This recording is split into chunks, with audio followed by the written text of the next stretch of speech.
കൊടുങ്കാറ്റിനെ അതിജീവിച്ചാണ് കപ്പൽ കരയ്ക്കടുപ്പിച്ചത്. കടലിൽ കാണാത്ത കാറ്റാണ് കരയിൽ നേരിട്ടത്. കടലിൽ ഉലയാത്തവൻ കരയിലും ഉലഞ്ഞില്ല. പട നയിച്ചവൻ തന്നെ നാടു നയിക്കും. പേര് വടശ്ശേരി ദാമോദരൻ സതീശൻ.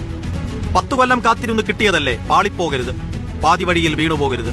തിരിഞ്ഞും മറിഞ്ഞും കൂടിയാലോചനയുടെ അവസാന കണിക വെച്ചും ചികഞ്ഞു നോക്കിയതാണ് ഹൈക്കമാൻഡ്. 11 ദിവസം കാത്തിരുന്നൊടുക്കം നമ്പർ 10 ജൻപതിലെ ചിന്തകളെല്ലാം മുടക്കി നിന്നത് ഒറ്റപ്പേരിൽ.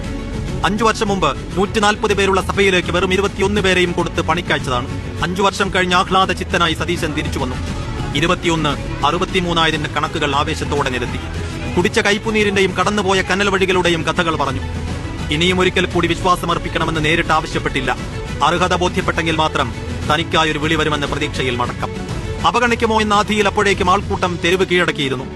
5 കൊല്ലം കൊണ്ട് അയാളെ വിശ്വസിച്ചിറങ്ങിപ്പോന്ന അസംഖ്യം മനുഷ്യർ. ആ വൈകാരിക വേലിയേറ്റത്തെ കണ്ടില്ലെന്ന് നടിക്കാൻ ഹൈക്കമാൻഡിന് കഴിയുമായിരുന്നില്ല.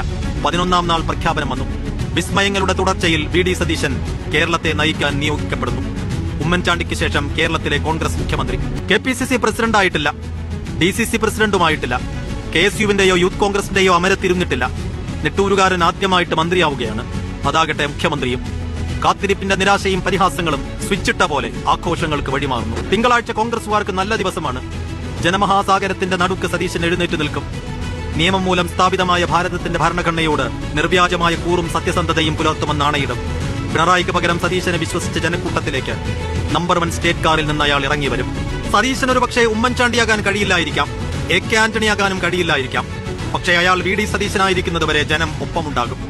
ആ വിശ്വാസം കാക്കാൻ വീടിക്കാലത്തിന് കഴിയട്ടെ എന്ന ആശംസകളോടെ P C. Saifuddeen, news desk, media 1.